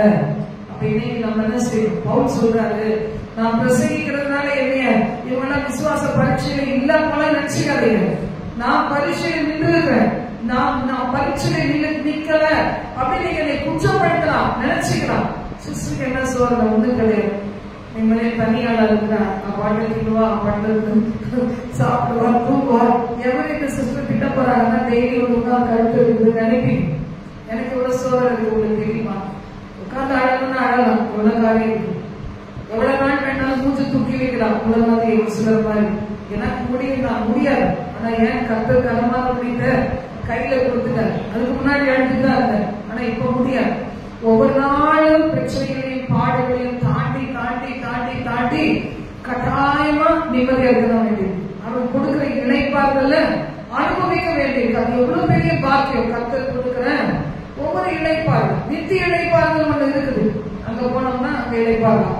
இப்ப கூட அப்படிதான் இருக்கணும்னு கிடையவே கிடையாது. 2 Corinthians 13:5 முதல் 11 நீங்க வீட்டுல போய் வாசித்து கொடுங்க. நீங்க உங்களுக்கு விசுவாசம் இருக்குதா, நீங்க சோதித்து பாருங்கள், நீங்க பரீட்சித்து பாருங்கள். இயேசு கிறிஸ்து உங்களுக்குள் இருக்கிறார் என்று நீங்கள் அறியீர்களா? ஏசாமி இருந்தாருன்னா அது நிச்சயமா எனக்கு ஜெயத்தை கொடுப்பார். தனியா இருந்தாலும் துணையை கொடுப்பார், துணையா அவர் இருப்பார், தூதர்களை கொடுப்பார். அடிக்கடி சொல்லுவேன் பாருங்க, ரொம்ப பயப்படுவேன். ஒரு நாள்ல பாத்தீங்கன்னா நான் படுத்து ஒரு இடத்துல உறங்கி கொண்டிருக்கும் போது எனக்கு 2 பக்கத்திலையும் தூதர்கள் இருந்தார். இவ்வளவு ஸ்பேஸ் இருந்துச்சு, 2 பக்கம் தேவன் அனுப்பின தூதர்கள் இருந்தார். அப்ப நான் திரும்பி பயப்படுவேன் பாருங்க. இப்ப நான் வேற வீட்டு மாத்திட்டேன். அங்க போனாலும் என்ன செய்வேன், நான் படுத்திருக்கிறேன்னா என் பக்கத்துல அந்த ஸ்பேஸ் அவ்வளவு அக்னி பிரசன்னம், தேவ பிரசன்னம், அதை தாண்டி தூதர்கள் எனக்கு 2 பக்கத்திலையும் கர்த்தர் வைக்கிறாருன்னா நான் பயப்பட முடியுமா? முடியவே முடியாது. அவ்வாறு கர்த்தர் நம்ம கண்ணை திறந்துட்டா போதும், நம்ம என்ன செய்ய முடியும்? நமக்கு தேவன் கொடுத்திருக்கிற பிரத்யேகமான பாதுகாவல் என்ன, அவர் கொடுத்திருக்கிற கிருபை என்ன, இதை யாராவது என்னை விட்டு பறிக்க முடியுமா? முடியாது. வரும்போது அப்படிதான் தேவ பிரசன்னத்துக்குள்ள ஆண்டவர் சுமந்து கொண்டு வர. திரும்பி இதெல்லாம் முடிச்சு வீட்டுக்குள்ள போனோம்னு உள்ள போய் ஆண்டவர் என்னைய பத்திரமாய் சேர்க்கிறார். ஒவ்வொரு ஸ்டெப்லையும் அவர் தான் பாதுகாக்கிறார், யாருமே கிடையாது, கர்த்தரே பாதுகாக்கிறார். எவ்வளவு பெரிய பாக்கியம். பாருங்க, நீங்க பாருங்க, உங்களுக்குள்ள விசுவாசம் இருக்குதா, நீங்க சோதித்து பாருங்கள் அப்படின்னு சொல்லி நாங்கள் நீங்கள் பரீட்சைக்கு இல்லாததா இருந்தால் இந்த பரீட்சை எப்படிப்பட்டது, உங்க விசுவாசம் எப்படிப்பட்டது உங்களுக்கு புரியாது. ஆனா நாங்கள் பரீட்சைக்கு இல்லாதவர்கள் அல்ல என்று நான் நம்புகிறேன். அப்ப நான் என்ன செய்யறேன், நாங்கள் உங்க பார்வைக்கு எப்படி இருக்கிறோம், நாங்க நல்லா இருக்கிறோம், சந்தோஷமா இருக்கிறோம், ஒரு பிரச்சனை இல்லை, போராட்டம் இல்லை இருந்தாலும் நாங்கள் பரீட்சைக்கு நிக்கலாம் செய்யறோம். ஆனா உங்களுக்கு அந்த பரீட்சையில நிற்கிறதுக்கு தேவையான விசுவாசம், உங்களுக்கு ஒரு ஜெயம் வேணும்னு உங்களை வேண்டிக் கொள்ளுகிறோம், உங்களுக்காக வேண்டிக் கொள்ளுகிறோம். ஒருவேளை நீங்க நினைக்கலாம், நாங்கெல்லாம் பதவியில என்ன தப்பு செஞ்சா அதான் இப்படி அனுப்பி சில பேர் சொல்லுவாங்க பாருங்க. எங்க சொந்தத்துல ஒருத்தர் இருக்கிறார், சொன்னார், ஒரு முறை நீ செய்த பாவம் தான் இன்னைக்கு நீ தனியா இருக்கிற. உன் பிள்ளைகள் எல்லாம் எங்கேயோ இருக்கிறாங்க. ஏன் நீ இப்படி இருக்கிற அப்படின்னு சொல்லி என் ஹஸ்பண்ட் எனக்கு அவங்க சிக்காருனாங்கல்ல, நான் தனியா அவங்களை கூட்டிட்டு போறது அவங்களுக்கு எப்படி தெரிஞ்சு நான் செஞ்ச பாவத்துக்கு கடவுள் கொடுத்து தண்டனையா தெரிஞ்சிச்சு. ஆனா பரவாயில்ல, பேசுறவங்க பேசட்டும், ஒரு நாள் வரும்போது எல்லாமே புரியும் இல்ல, எல்லாமே புரியும். அப்ப இதுல நிறைய பேர் என்ன செய்வாங்க அப்படின்னு நினைக்கலாம். ஆனா நீங்க நல்லா இருக்கும் நான் ஜெபம் பண்றேன். ஆண்டவர் வார்த்தை சொல்றாங்க. அப்போஸ்தலனாகிய பவுல் அவங்களுக்காக எவ்வளவு ஜெபம் பண்ணிருக்காரு, அவருடைய ஃபேமிலிக்காக எவ்வளவு ஜெபம் பண்ணிருக்காரு. ஆனா பாத்தீங்கன்னா அவங்க என்ன சொல்றாங்க, இதான் நமக்கு பரிசுத்தம் கொடுத்தாங்க, பரவாயில்ல கொடுத்துட்டு போட. இப்பவும் அவங்க கண்டுதானே பாக்குது, இப்பவும் அவங்க கண்டுதான் பாக்குது. சத்துருக்களுக்கு முன்னாடி ஒரு பத்தி ஆயத்தப்படுத்தி தேவன் தலையை எண்ணெயால் அபிஷேகம் பண்ணிருக்கிறவர். இன்னுமா உயிரோட இருக்க சான்ஸ் இல்லைன்னு சொல்லுவாங்க பாருங்க. அங்கதான் நீ பிக்காய சொல்லுவாங்க. அப்ப சத்துருக்கள் பார்ப்பாங்க, இது எப்படிதான் வாழுது, எப்படி வாழுது, இப்படி எல்லாம் கொண்டு வந்தா செத்துருன்னு பார்த்தோமே. சில பேர் கேட்பாங்க, இன்னுமா இருக்கிற தீபன் ஸ்பிரிட் முடிச்சிருந்தா என்ன செய்வாங்க, நம்ம இருக்கிறது பிடிக்காது. ஒண்ணு கேக்குது, ஒரு பிள்ளையை பார்க்க போகும்போது, இன்னும் இருக்கிறியா, இருக்கிறதா போக பேசல, கோஸ்டா வந்து பேச முடியுமா, இல்ல ஏஜல தான் வந்து பேச முடியுமா, இப்படிலாம் இருக்கு உலகத்துல. ஆண்டவருடைய வார்த்தை சொல்றது பாருங்க, நீங்க என்ன செய்யுங்க, நீங்க விசுவாச பரீட்சைக்கு நின்னாலும் செயல் பெறத்தக்கதாக நீங்க விசுவாசிங்க. எப்பெல்லாம் தைரியம் வருதோ, எப்பெல்லாம் விசுவாசம் வருதோ, எப்பெல்லாம் இருதயம் பாரம் அடைதோ, மனுஷங்களை நம்மளை பாரப்படுத்தணும்னு அதை சொன்னை வச்சு அழுத்துறாங்களோ, அப்பெல்லாம் என்ன செய்யுங்க, நோக்கி வேண்டுங்க, நோக்கி வேண்டுங்க. இதுவரைக்கும் யோசிச்சு பாருங்க, எவ்வளவு அற்புதம் செஞ்சு அவங்களை கொண்டு வந்த. அதை யோசிச்சு பாத்தீங்கன்னா இப்ப இருக்க பிரச்சனை எப்படி இருக்கும், ரொம்ப ஈஸியா இருக்கும். நீங்க மற்றவர்களுக்கு முன்னாடி வைக்கப்படவே வேண்டாம். சர்ச்சை பார்க்க முகம் எப்படி இருக்கணும், பிரகாசமா இருக்கணும். பாஸ்டிங் இருக்கிற முகம் என்ன செய்யக்கூடாது, அது மூஞ்சி வந்து சூழ்நி போய் இருக்கக்கூடாது. தானியல் முகம் என்ன செஞ்சா, வெறும் காய்கறி தான் சாப்பிட்டான். கர்த்தருக்கு பிடிக்காத வேண்டான்ட்டான். ஒரு நாள் வயிற்றுல கை வச்சு ஆண்டவர், உங்களுக்கு எது தீட்டோ, உங்களுக்கு எது அசுத்தமோ, நான் இந்த சரீரத்தை தீட்டுப்படுத்த கூடாது, ஆவிக்குரிய வாழ்க்கையில் எதுவும் வேணாம் நினைக்கிறது நான் சாப்பிடவே கூடாது. ஆண்டவர் வயிற்றுக்கு போதனத்துக்கு வயிறு ஏற்கும், எல்லாம் செட்டா வரும் ஆவிக்குரிய வாழ்க்கை. அப்படியே ஆண்டவர் சொல்ற, ஆண்டவர் அப்படியே வயிற்ற மாத்துங்க, அப்படியே நாக்க மாத்துங்க. எனக்கு இச்சை இருக்கக்கூடாது, அந்த நாக்கு, அந்த மனசுல ஒரு ஆசை இருக்கக்கூடாது. ஏன்னா சில வெளிநாட்டுக்கு எல்லாம் போனா பச்சைய மீனை வச்சு எதுக்குள்ளே வச்சு கொடுக்குறாங்க. முதல்ல நான் சாப்பிட்டுட்டேன், என் பிள்ளைங்க எல்லாம் சொல்லிச்சு சாப்பிட்டு சொல்லிச்சு, நான் சாப்பிடவே மாட்டேன். ஒரு பையன் இருக்கான், பேர் சொல்ல மாட்டேன், அவன் என் பக்கத்துல வந்து உட்கார்ந்துருப்பான், சாப்பிட்டுருப்பான், ரொம்ப நல்லா இருக்குமா, உடம்புக்கு நல்லது இல்ல, அதுங்க சும்மா இடத்தையே பார்த்து சாப்பிட்டுங்கன்னு சொல்லி சாப்பிட வச்சுட்டான். நான் வந்து சாப்பிட எப்படி இருக்கு, நல்லாதான் இருந்துச்சு அப்படின்னு சொல்றேன். அப்ப சொன்னா இதெல்லாம் வந்து கொஞ்சம் எப்படி அரவைக்காடு மாதிரி, அரவைக்காடுலாம் படிச்சதான், அது அப்படியே சாப்பிட நல்லது. அதனால நீங்க நான் சொன்னா கேட்கணும், உங்க பையன் சொன்ன கேட்கணும் பாத்தியா. அதான் இப்ப ஜெபிக்க ஆரம்பிச்சேன், அதாவது இனி ஒரு கூட என்ன செய்யக்கூடாது, என் சரீரத்தை தீட்டுப்படுத்த கூடாது, என் உடம்புக்கு ஆவிக்குரிய வாழ்க்கைக்கு செட் ஆகாத எதையும் நான் சாப்பிடக்கூடாது அப்படின்னு இப்பவே ஜோம் பண்ணி வச்சிருக்கேன். திரும்ப வாங்கி வச்சிருக்கேன். சில நேரம் பாத்தீங்கன்னா தானியல் அதெல்லாம் தள்ளி போட்டுட்டாரு. அப்ப பாத்தீங்கன்னா ஒரு முறை எப்படி இருந்துச்சா, அழகுள்ளது புஷ்டியும் பசுமையுமா இருந்துச்சா. அந்த மரங்கள் மேல கூட்டி கொடுத்துட்டாரு, மேன்மை மேல வந்துருச்சு பாருங்க. இன்னைக்கு உன்னை பரிசுத்தம் பண்ணிக்கணும், நாளைக்கு என்ன செய்வார், அற்புதத்தை காணாது. இன்னைக்கு நம்மளை ஒடுக்கிறது ஒன்றும் பிரயோஜனம் இல்லாதது கிடையாது. ஒரு பாஸ்டர் சொல்லுவாரு, சுகர் இருக்குதா, பிபி இருக்கா, கொலஸ்ட்ரால் இருக்கா, அல்சர் இருக்கா, அசிடிட்டி இருக்கா, எதுக்கா நீ சிந்து போக மாட்டேன் உபவாசம் இருக்குதான்னு சொல்லுவாரு. ஒழுங்கா உபவாசம் இருக்கா, ஒழுங்கா உபவாசம் இல்லாம இருந்தா ஒரு இல்ல. நம்ம ஒழுங்கா உபவாசம் இருந்தா நம்ம ஆண்டவர் பார்த்து வரோம், அது பிரசனத்திலேயே இருக்கணும், வார்த்தையை ஞாபகத்தே இருக்கணும். மனுஷன் அப்பத்தினாலே மாத்திரமல்ல, தேவனுடைய வாயிலிருந்து புறப்படுகிற ஒவ்வொரு வார்த்தையினாலும் பிழைப்பார். அவருடைய பிரசனத்திலேயே இருக்கும்போது பாருங்க, எங்க பசிய வர இயேசு கிறிஸ்து 40 நாள் இரவும் பகலும் உபவாசம் இருந்தார், புசிக்காமலும் குடிக்காமலும் இருந்தார். அப்ப பாத்தீங்கன்னா நம்ம வந்து பெருசா இல்ல, கொஞ்ச நேரம் ஒரு 3 மணி 4 மணி சாப்பிடணும் அவ்வளவுதான். ஆனா பாத்தீங்கன்னா எவ்வளவு இன்பமா இருக்கு பாத்தீங்கன்னா. அப்ப நம்ம முகம் எப்படி இருக்கணும், கலை உள்ளதா இருக்கணும், புஷ்டியா இருக்கணும். இதை கொடுத்து நான் இந்த ஒரு காரியத்துல புஷ் பண்ணி தள்ளிட்டோம், எப்படின்னா நடக்குது பார்க்கலாம், அப்படின்னா நல்லா நடக்கும். பாத்தீங்கன்னா ஒரு இடையில ஒரு சிரிப்பு. ஒரு விளையாட்டுக்கு ஒண்ணு போட்டு ஞாபகம். ஒரு கோழி வந்து ஒரு விதமான ஒரு கோழி, அது முட்டை விடுறது ஈஸியா முட்டையிட்டோம்ல. ஆனா அந்த எக்கு பாத்தீங்கன்னா பெருசா இருக்குது. அதனால அந்த எக்கு வெளியே தடுக்கிறதுக்கு முடியவே இல்லை. அது தனத்தான் தள்ளி பார்க்குது. அது கடைசியில் அங்கேயே ஒரு விழுது நடுவுல. அப்ப பாத்தீங்கன்னா ஐயோ நான் செத்துருமோன்னு நினைச்சிட்டேன். இதுக்கு விலங்குக்குமா செத்து போச்சுன்னா என்னடா பண்றது, நான் என்ன பண்ண போறது. சும்மா பார்க்கும்போது அழுவும் பாத்தீங்களா, நீங்க சினிமா பார்த்து அழுவீங்க. அதை பார்த்தோன்னே எனக்கு அழிய வந்துச்சு. ஐயோ கடவுளேன்னு அதை பார்க்கும்போது எனக்கு வலிக்குது. அப்புறம் பார்த்தா தன்னுடைய பலெல்லாம் எடுத்து அந்த முட்டையை வெளியே தண்ணி போட்டு அப்பாடான்னு இருக்கு. எனக்கு அப்பதான் எனக்கு ஒரு உயிர் வந்துச்சுன்னா நடுவில் செத்து போயிருக்கும் இருக்கு அப்படின்னு. சில நேரம் பிரச்சனைகள் கூட பாருங்க நம்மளுக்கு அப்படிதான் வந்து நின்றுது. சொல்லுவாங்க விழுகவும் இல்லை துப்பவும் இல்லை, நடுவுல வந்து நிற்குது. ஆனா ஆண்டவர் அதுல கூட ஒரு விடுதலை தருவார். அப்படி தேவன் நம்மை நேசிக்கிற தேவன். கர்த்தர் நல்லவர். அவருடைய வார்த்தை சொல்லுது, அவிசுவாசத்தால்தான் தொண்டையில வந்து நிக்குது. இப்படி போக மாட்டேங்குது, அப்படி போக மாட்டேங்குது. சில நாள் மூடிகளை இதெல்லாம் அப்படிதான், சிலதெல்லாம் வரும் அப்படியே வரும், புல்லட் எய்கிற மாதிரி எய்யும். அது வந்து இங்க நின்றுக்கும், இங்கேயும் தள்ள முடியாது, அங்கேயும் தள்ள முடியாது. ரொம்ப கஷ்டப்பட்டு அதை எடுத்து வெளியே தூக்கி போட்டதுக்காக உதவி செய்வார். உங்களுக்கு புரியாது, ஒரு டஃப் சப்ஜெக்ட் தான். ஆனா கர்த்தர் உள்ள போயின்னா வேற மாதிரி ஆயிடும். உள்ள போனோம்னா இங்கே வச்சு இங்க இருந்து அப்படியே எடுத்து வெளியே போட வைப்பார். கர்த்தர் நல்லவர். கர்த்தருடைய ஆவியானவர் எங்கே உண்டோ விடுதலை உண்டு. ஜெபிக்கலாமா? எங்கள் பரலோக தேவனே, இந்த நாள் சத்தியத்தை கேட்ட நாங்கள் ஒவ்வொருத்தரும் எங்களை ஒப்புக்கொடுக்கிறோம். இந்த ஆண்டுகளை தேசம் எங்கும் உலக நாடுகள் எங்கும் இருக்கிற தேவ பிள்ளைகள் உங்களை விசுவாசிக்கிறேன் என்று சொல்லியும் ஆண்டுகிறேன்.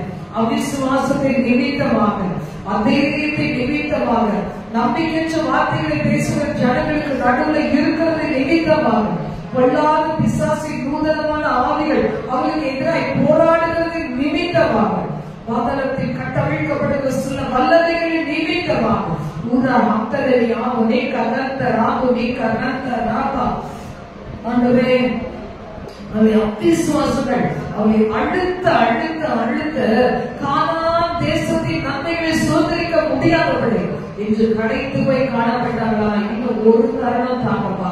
அந்த பேர்டு எப்படி ஆண்டவரை கடைசியாக தன் பலத்தை எல்லாம் கூட்டிக் கொண்டு ஆண்டவரை அவர் முயற்சி செய்த போது அற்புதத்தை பெற்று உயிரோடு காணப்பட்டதோ அதுபோல ஆண்டவரை வல்லமை இறங்கட்டும், அபிஷேகம் இறங்கட்டும். ஒரு விசையாய பாவங்களை மன்னித்து விசுவாசத்தின் அபிஷேகம் இறங்கட்டும். பரிசுத்த ஆவியானவரின் மூலமாக ஒவ்வொருவருக்குள்ள விசுவாசம் உண்டாகட்டும். விசுவாசம் என்கிற கனி வருவதாக, விசுவாசம் என்கிற வரத்தை பெற்றுக் கொள்வார்களாக.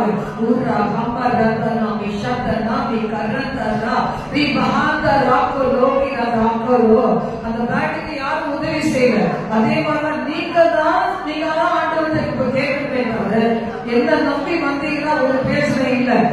கை வைக்கிறதுனால வந்துடாது. நீங்க முயற்சி செய்றீங்க பாரு, உங்களால தான் நீங்க அந்த நன்மையை நீங்க ரிசீவ் பண்ண முடியும். ஒரு புதிய அக்கினி, ஒரு புதிய அபிஷேகம் பிள்ளைகளுக்கு இறங்கட்டும். ஆண்டவரே, அது ரத்தத்துல இறங்கட்டும், ரத்தத்துல இருக்க தண்ணியில இறங்கட்டும், போர்ல இறங்கட்டும், டிஷ்யூஸ்ல இறங்கட்டும், ஹார்ல இறங்கட்டும், ஸ்கல்ல இறங்கட்டும், அப்படி இருதயத்துல இறங்கட்டும், நரம்பு மண்டலத்துல இறங்கட்டும். ஒரு ராபா ராபா ராபா ராபா ராபா ராபா அப்பத்தைய தண்ணியை ஆசீர்வதிப்பீராக. அது உள்ளுக்குள்ள இருந்து உறிஞ்சி குடித்துக் கொண்டிருக்க பொல்லாத ஆவிகள் இயேசுவின் நாமத்தில் ஒவ்வொரு சரீரத்தை விட்டு வெளியிட்டு கட்டிட்டு செய்கிற ரத்தத்தை குடிக்கிற ஆவிகள், சாப்பாட்டை உள்ள கிடந்து சாப்பிட்டுக் கொண்டிருக்கிற பொல்லாத பிசாசின் ஆவிகள் வெளியே கட்டிட்டு செய்கிற. நீங்க சொல்லுங்க, என்னை விட்டு வெளியே போ, நான் இயேசுவின் பிள்ளை. என் ஆண்டவர் கொடுத்த அப்போ, என் ஆண்டவர் கொடுத்த தண்ணி, அதை நான் சாப்பிடுறேன். என் சுவாச காற்றை கர்த்தர் ஆசீர்வதிக்கிறார். ஓ ராபா ஹபா ராபா ஹபா ராபா ஹபா.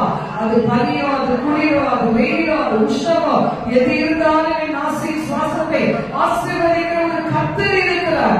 ஆதர் மூலியா மீகா ராபா ஹசா ராபா ராபா ராபா ஹபா ராபா ஒஷா ராபா டைஜஸ்டி காட்ல அடவே டாப் டு பாட்டம் எந்தெந்த இடங்கள்ல வேதனை இருக்குதோ, இரிட்டேஷன் இருக்குதோ, எரிச்சல் இருக்குதோ, கடினத்தன்மை இருக்குதோ, இப்போ அவைகள் மறைந்து போவதாக.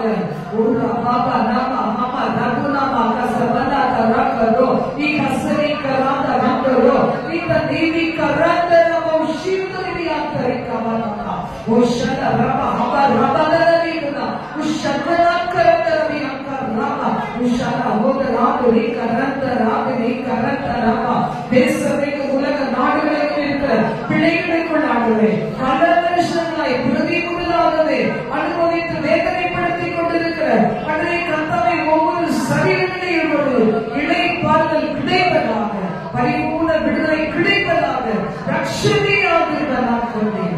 இனி உங்களை நாங்கள் துக்கப்படுத்தாதபடிக்கு நாங்கள் உபவாசத்தோடும் ஜெபத்தோடு இவகை பிசாசை ஜெயித்து நாங்கள் ஜெயிக்க, எங்கள் குடும்பங்கள் ஜெயிக்க, எங்கள் சபைகள் ஜெயிக்க, எங்கள் சமுதாயம் ஜெயிக்க நீங்கள் கிருபை தருவீராக, கிருபை தருவீராக, கிருபை தருவீராக. நாமத்தை மாத்திரமே மகிமைப்படுத்திக் கொள்ளும் தகவலே நாங்கள் ஒன்றுமில்லப்பா எங்களை தாழ்த்துகிறோம். நீங்க மட்டும் மகிமைப்படுத்த அற்புதங்களை செய்துவிட்டபடினால் நன்றி செலுத்துகிறோம், அதிசயங்களை செய்துவிட்டபடினால் நன்றி செலுத்துகிறோம். உமக்கு மாத்திரம் மகிமை